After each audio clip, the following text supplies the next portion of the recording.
You are listening to the Mary Jane Society podcast, where you will meet entrepreneurs, cultivators, scientists, doctors, and inventors in the cannabis industry.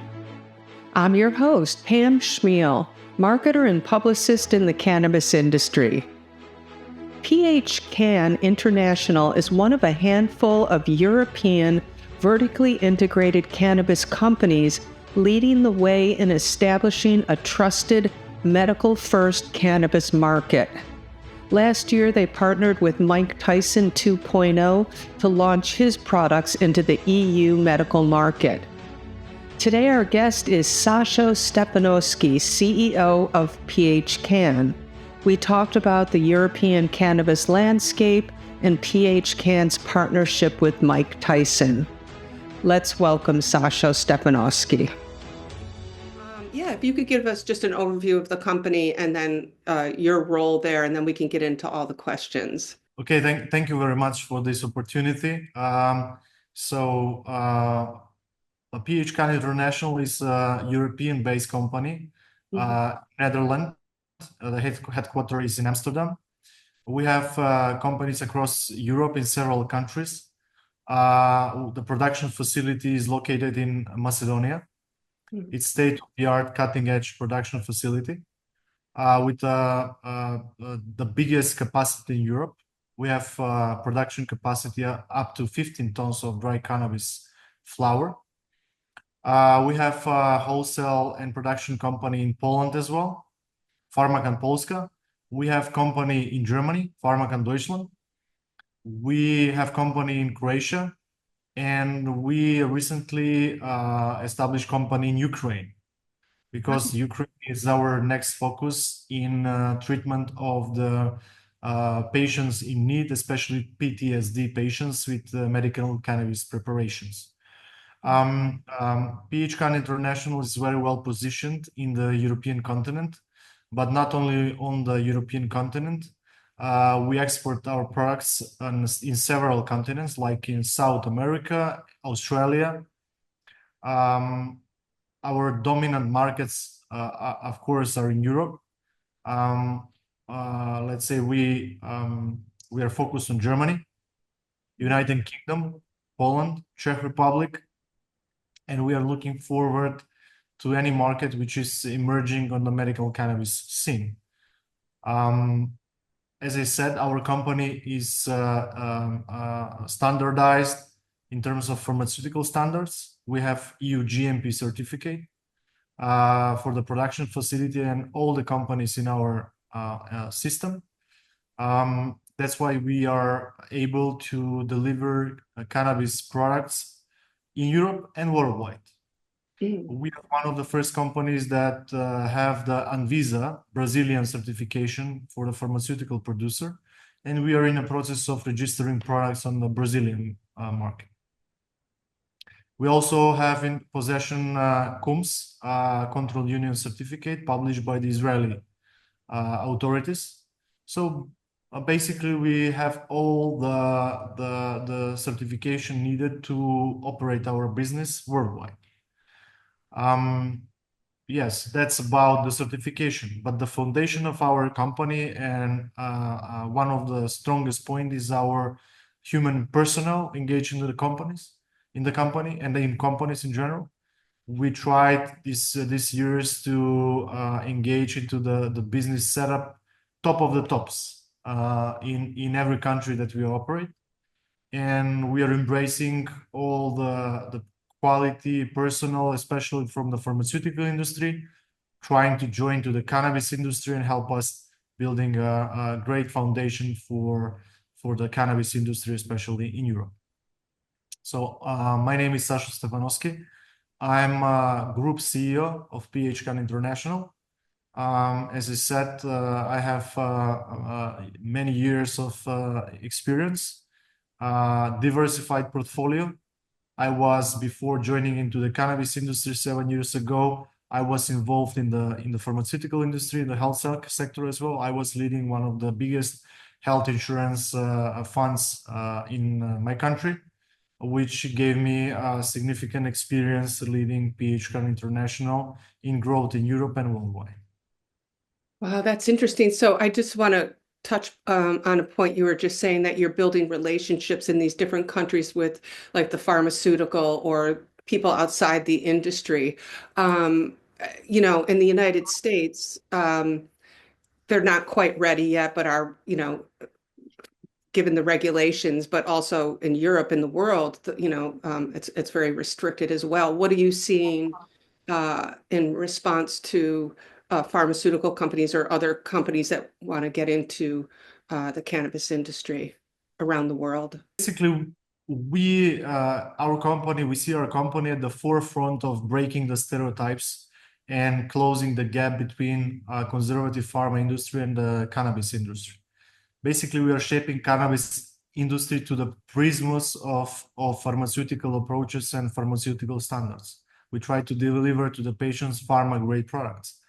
And we are trying to bridge the gap between patient and consumer, between pharmaceutical and lifestyle.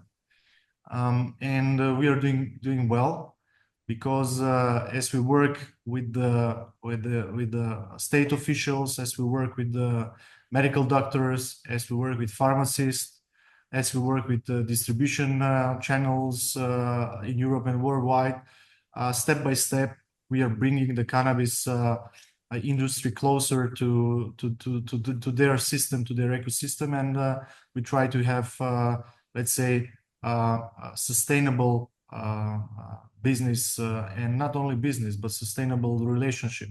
Doesn't matter it's a doctor, it's a patient, it's a distributing chain, or a government official. I imagine that a lot of their hesitation is based on, having more medical evidence about the efficacy of, cannabis products treating medical conditions. Is that pretty much what they're looking for? I mean, in addition to, regulations being more favorable? So Europe is a highly complicated, very complicated ecosystem, let's say, because as well as the United States, it consists of multiple states which are doing the European Union. Regarding cannabis, there are several issues. First of all, cannabis was stigmatized for decades. And the countries were looking at cannabis until, I don't know, 5 or 7 years ago as a problematic product, as a criminal, let's say, a product, and people were seen as outlaws, which were engaged into cannabis. Because at that time there were no regulations and laws in European Union. Even now, it's a highly diversified situation where there is no harmonized approach. So every country does their own regulation, which are national, doesn't reflect the European Union regulation. More or less like in the United States, it can be legal on the state level, but on the federal level, it's still not regulated.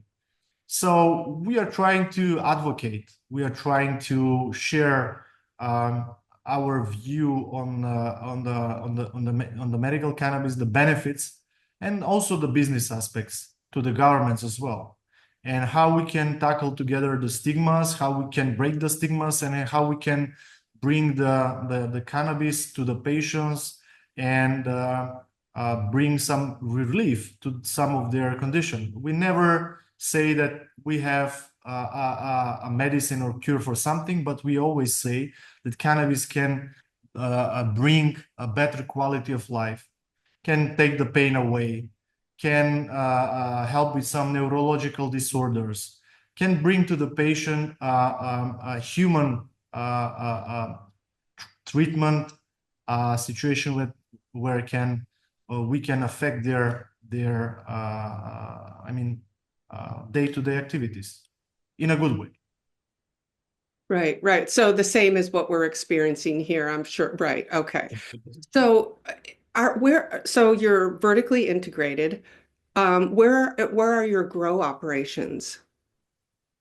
So we are vertically integrated company. Our production facility is based in Macedonia. It's a landlocked country in the Balkan Peninsula on the south of European continent. We are right above Greece. We are Greece's northern neighbor. We have the production facility up and running since 2020. This is our second facility. It is really state of the art with cutting edge technology, with a capacity of up to 15 tons of dry cannabis flower. Our production facility possesses all the pharmaceutical standards, including EU GMP standard, which allows us to ship products across the globe. As I mentioned before, it's also our facility is certified, our company is certified with the Anvisa certification, that's Brazilian Agency for Medicine. And we have also Israeli certification from the Israeli authorities. We are a completely indoor facility. Besides the cultivation, we have extraction facility in our company, and also quality control lab. So we are one of the few companies that test the quality control quality aspect of the products and the safety of the products in every stage of our production process. It's worth saying that in our facility we are producing varieties of strains, because we look into R&D, continuous innovation, and trying to offer to the patients across the globe crafted products. Doesn't matter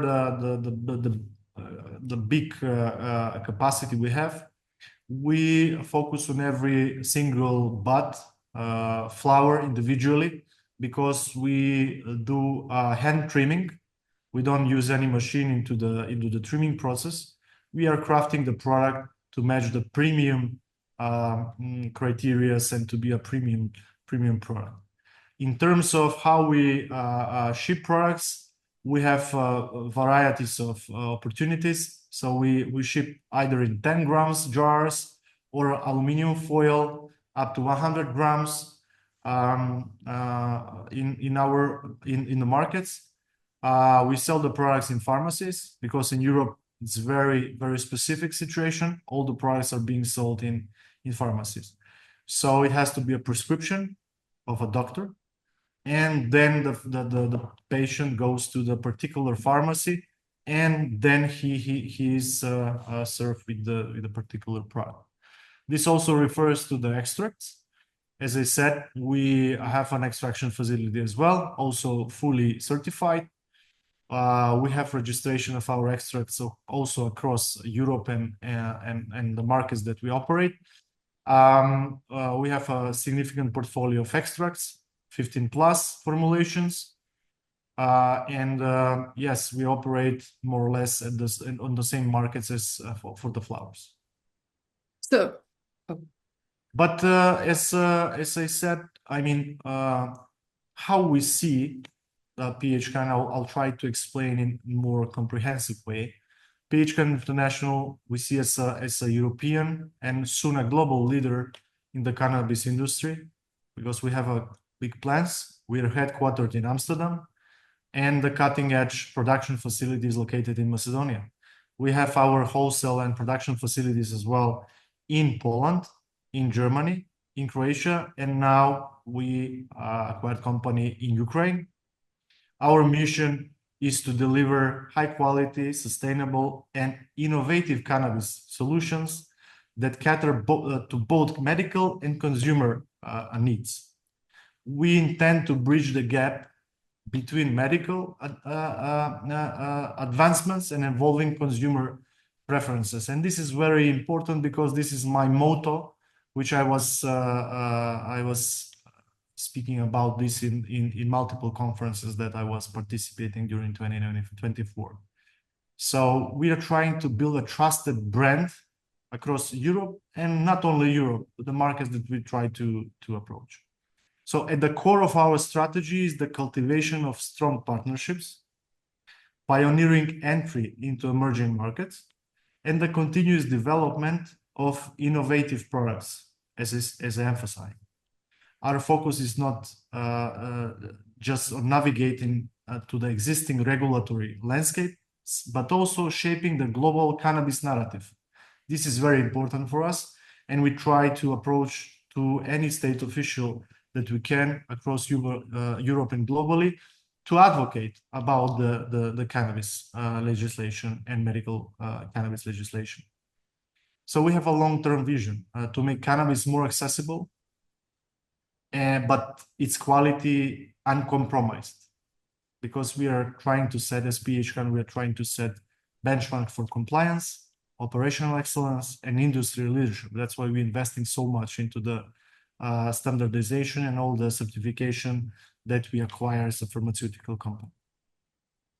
So, oh, okay. I just wanted to kind of also dig into, you were saying that you produce 15 plus different types of, I guess, extractions specific to different conditions. What are those basic conditions that you're targeting?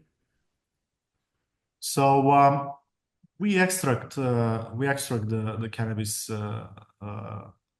buds into a very pure form of distillate, which we use further for formulation of different formulation THC, CBD, or THC CBD ratios. So our products are focused on pain relief, neurological disorders, child epilepsy, arthritis, sclerosis, PTSD, and a range of other disorders that can be treated with this type of medicine. So we have already registration of these products across Europe. We are known by the THC 5, THC 10%, THC 25, and CBD 25%. Also THC 25%, which is, I think that we are one of the, or only one producer at this moment that we are producing so strong product, THC 25%. And we are having very close collaboration with doctors across Europe in terms of education, because this is another pillar that we are investing a lot these recent years. We're trying to establish a close relationship with the medical doctors society across Europe, invite them to our facility, see the production process, discuss about how the process is going, for them to see, to witness the process with their own eyes, so they can testify in front of the patients that the product is produced in a safe, controlled environment. And then we work together with them in terms of the dosing and how the patient will respond. It's very important to say that cannabis is highly personalized medicine. So every patient reacts differently. And we try to monitor how the patients feel about our products. We are open to also patients associations. We try to invite them to the facility to speak, to exchange opinions, etc.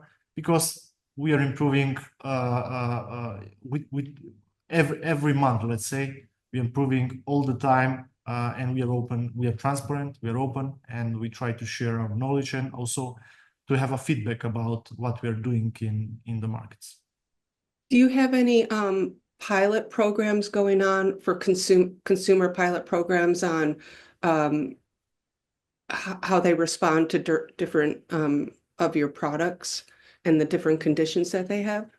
So at this moment, we're just in a communication with the medical doctors who are, let's say, the most important stakeholders in the process. So we gathered information through the doctors.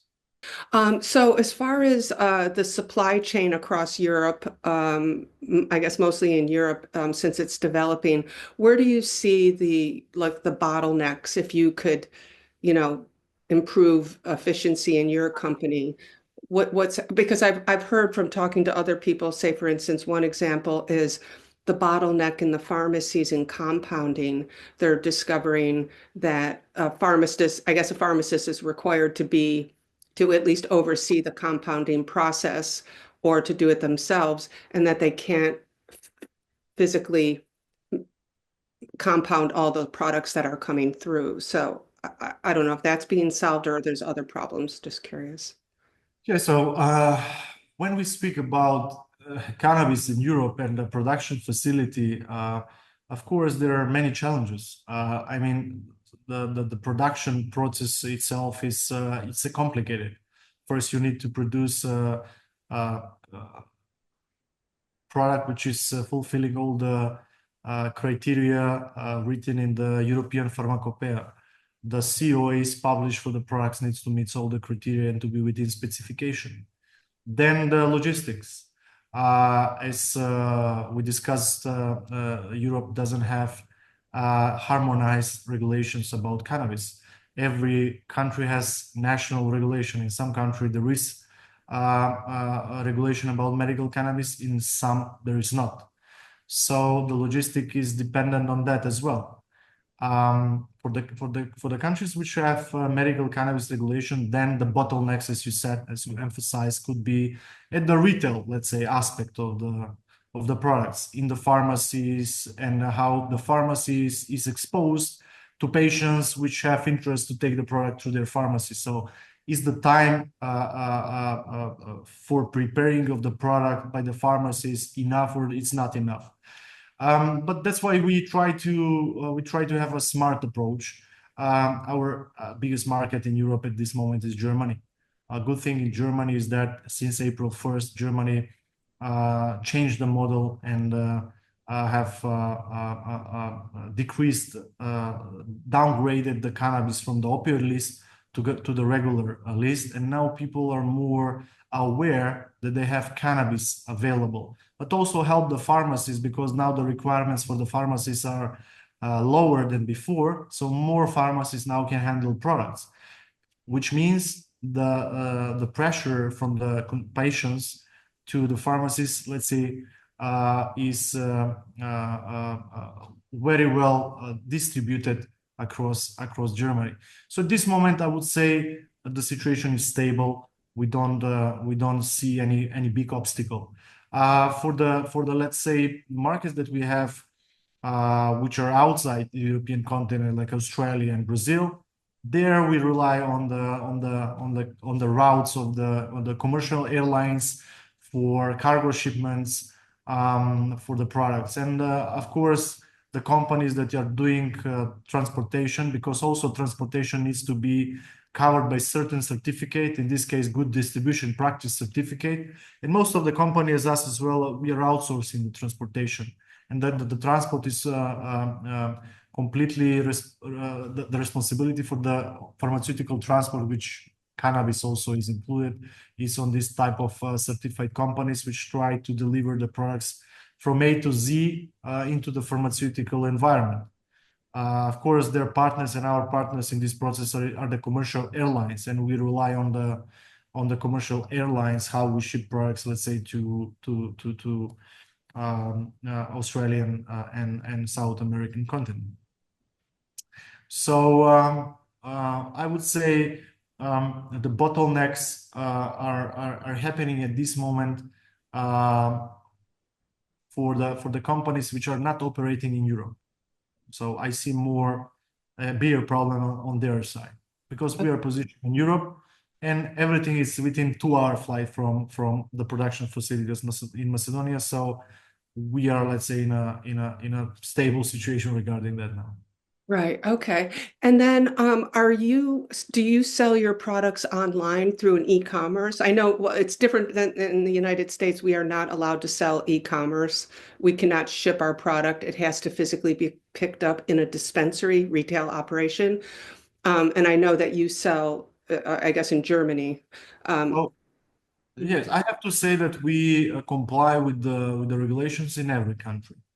So as the regulations are not harmonized, also there are certain specific in the national regulation that allow us to position the business and the business setup according to that particular regulation. So where we have allowance to do this, our partners are doing it. So we are not doing directly. So our partners are handling products on our behalf because we are having this type of business setup. But we have to comply with all the regulations which are at this moment active.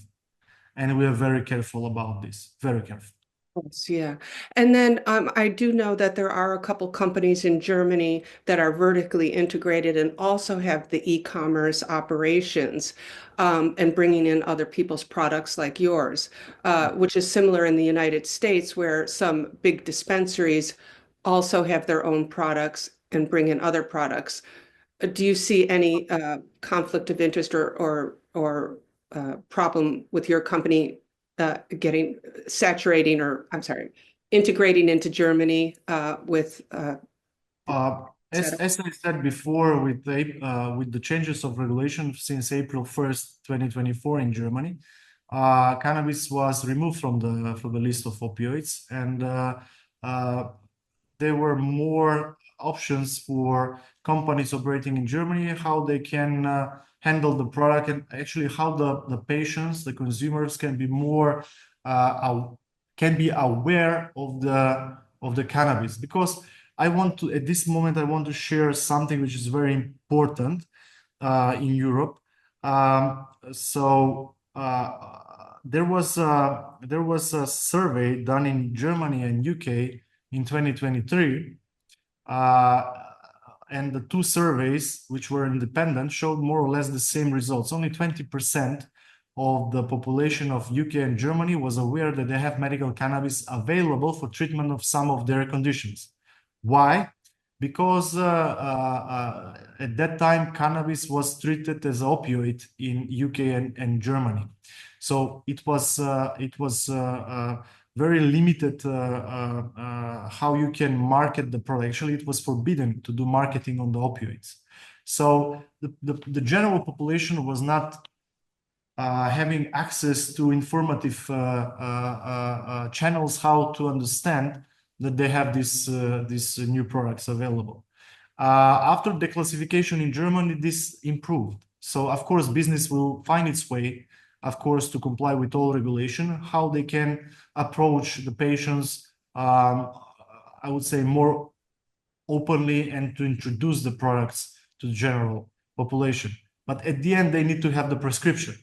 So it doesn't matter they have the information, they need to have the prescription in order to have their product, which can help some of their condition.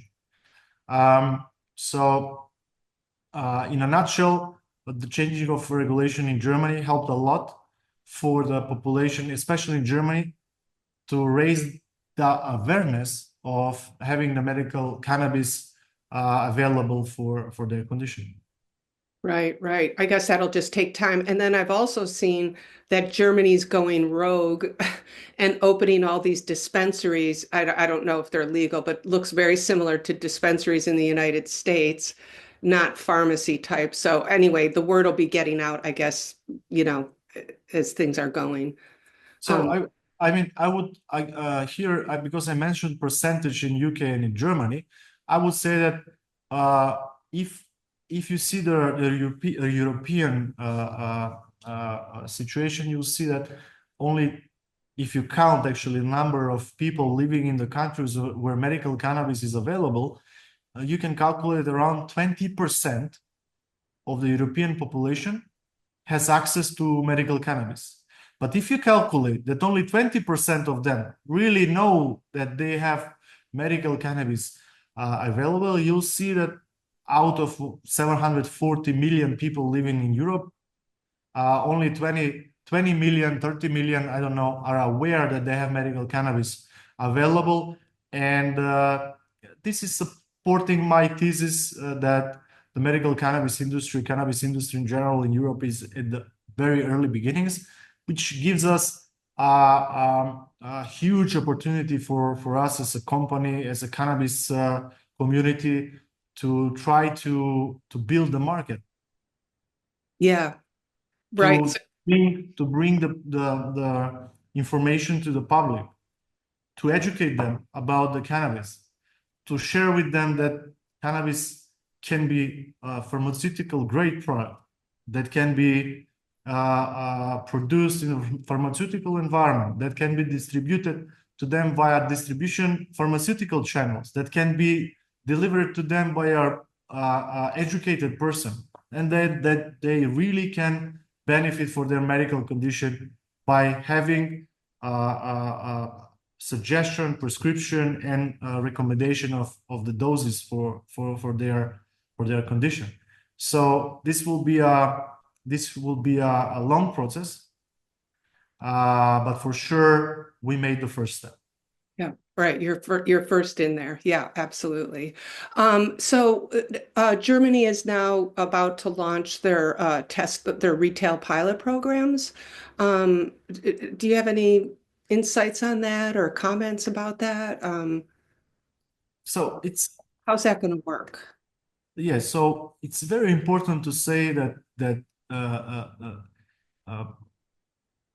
these programs that Germany started, and Switzerland in some part,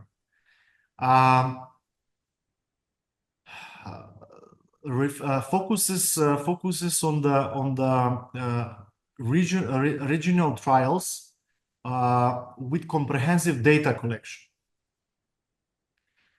So it's very important to say that with this type of trials, the whole Europe will benefit, because it shifts towards evidence-based policy making.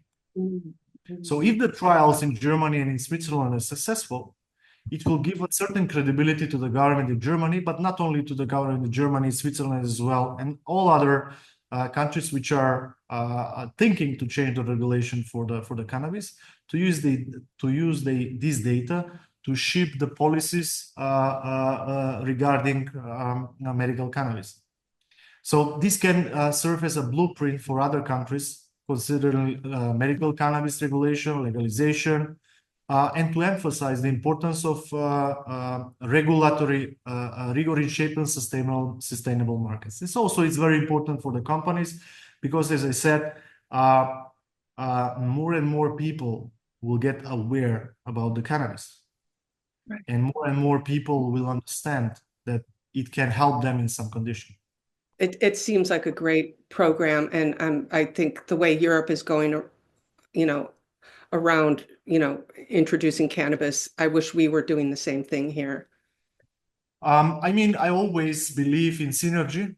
That's why I use every opportunity to share my opinion and to speak as much as many people in the industry and outside of the industry, to share that this is not I mean that the industry actually, it's at the early beginning, and that's all of us, we need to get together to create a synergy, to create an alliance in order to have a breakthrough in this industry. Right, I agree. Yeah, and to that point, perfect. I wanted to talk about your partnership with Tyson, Mike Tyson. You launched his brand. So if we talk about like opportunities and mergers and consolidation, which I know you've been speaking about at different conferences. So I kind of wanted to go into that first, and then how you came to your partnership with Mike Tyson, which seems to be a very, recreational focused product away from the medical. But anyway, if you could just talk about the consolidation and what's happening there, the opportunities, and then the Mike Tyson partnership launch. Thank you. It's a very good question. We are especially proud that we are one of the first companies that introduced the American brand into the European market. And one of the cornerstones of our growth strategy is collaboration with Tyson 2.0.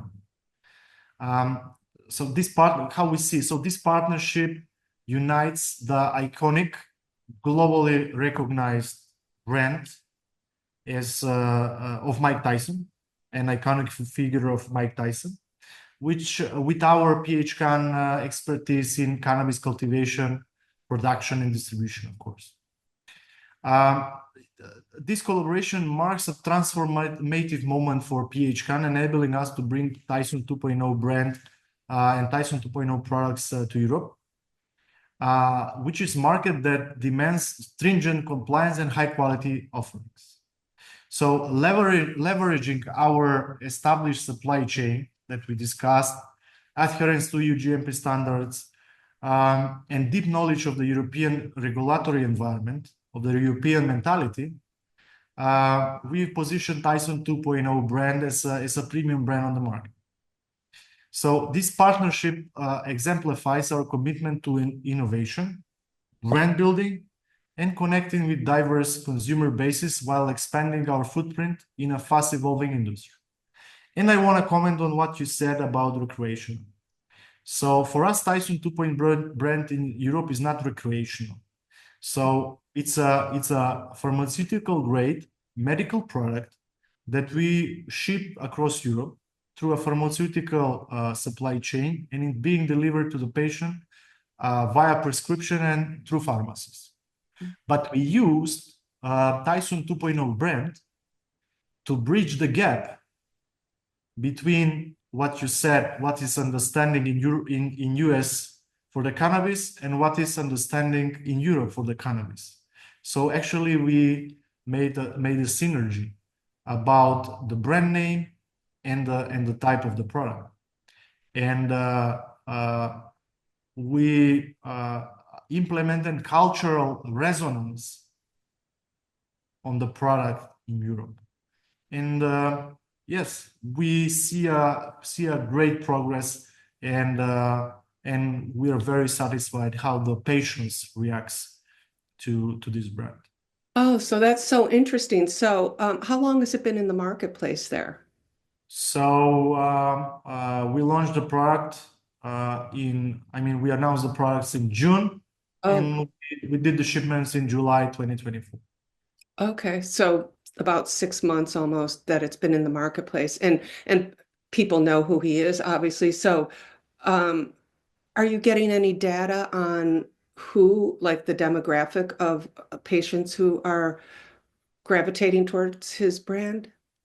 So more or less the patients are the same, because we not the same, but the patients that are trying to solve some of their conditions, let's say pain relief, neurological disorders, etc. So we really tried, and we had success in delivering under Tyson 2.0 brand premium crafted products with a very high potency. And yes, these are products which are also consumed by the patients in a consultations with their doctor. So doctors know best when he sees the patient, is he eligible or not for this product or that product. So yeah, it's still, we are at the early phase of launching this product. We have big plans for this year as well. So we'll launch several other brands as well. So yeah, we need some time, at least 12 months, for us to have a reliable data and to see the demographic, how the patients are reacting to particular product. Maybe some of the products will highlight and push more if there are some products which are not doing well. Of course, we'll discontinue them. We are flexible, so we always try to do our best for the patients, and we try to listen the patient's opinion. And are you gathering data, or are the pharmacies sharing data with you on the demographics and consumer? So yes, we try to work with the pharmacists because this is very important for shaping our future approaches and how we behave on the markets. Yes, we are in discussion, and we have some info sharing with the pharmacists. And then how much, so if you bring on other brands like Tyson 2.0, or what can you tell the brands as far as their ability to market to the consumer? I mean, I'm sure it's pretty restricted. So how are you even getting his name brand out there? Is it just through a menu? Because I thought I read that the consumer can actually pick the flower that they want, like the doctor may prescribe blah blah blah, but they can actually pick the brand or the strain, I guess I should say, the strain that they prefer. So how does that work as far as if a brand comes to you? I mean, this is a general question again, which cannot be answered in one way because of the highly diversified regulations in Europe. But we are working closely with the regulators in every country, and we do what we can do regarding this type of approaches. At the end, the products is produced in Europe. The product are produced in Europe, and I would say that for every brand, the specific is the strain. Mhm. So that's most important for the patients, and patients rely and go towards what it's the best benefit for them. Doesn't matter at the end which is the brand or the name on the label. They lean towards what is beneficial for them. So then we go to the aspect of the strain specific, terpene profile, high or low THC, medium range THC, CBD THC, maybe balance strain, etc. So I would not allow myself to have a general answer to this question because it's highly diversified and highly and very different in every Yeah, I country. mean, a brand does know, especially dealing in the United States too, we're all restricted and that's part of the Yeah, problem, that yeah. everybody's having everywhere. So I was just curious. I know it's a challenge, but I was just curious how that works. I mean, this go different. This also reflects why only 20% of the population of in Europe is aware, Yeah, because there's the high restriction what you can do and what is forbidden for you to do. So of yeah. course, we always respect what regulators prescribe in the laws, and we follow with no compromise what we have to follow. So if we're talking about Germany, the German market, and and you might be looking right now for other brands, say in the United States, that you would want to bring over because we have been developing products here. That's something we definitely have been doing, all different types of products. Um, and would the brand have a say in the type of strain? Like, does Mike Tyson, his team say, I want these strains in my product, or how involved are they in strain selection? And are gummies or edibles, are those going to be introduced? Which I don't think they can yet. But what types of products and things like that are In available? general, Germany at this moment is a flower-driven market. Okay. So biggest percent of the products are flowers, Mhm. also extracts, but flowers are dominating. And of course, it's a big competition on the German market. Yeah. It's all world companies are trying to be present on the German market. But you asked me about the Tyson 2.0 team. Of course, they're involved. They're involved into let's say shaping how we approach the market, because we need to rely to their vision and they need to rely to our vision and regulation what's are on place in Europe. So we have very good communication. Of course, communicating is a prerequisite of doing anything, especially in business and in pharmaceutical sector. So we work alongside with them to deliver to the patient what we feel at this moment is we can offer, let's say. Yeah. And are you looking for, do you have any criteria right now on other brands that you're looking for? So Mike is a flower brand. I know it's leading in the German market, but is there like, are you turning his product into vape also? I think is that the second one in line in Germany, or products? So the second line in Germany are extract-based products. Okay. but not vape. Okay. That's not vape. So with all the brands that we have open talks. We of course we focus on the flower because that's the market environment in Europe at this moment. But we are also preparing for the future, and like every company, we have to be innovative and to do R&Ds, which is allowed for us.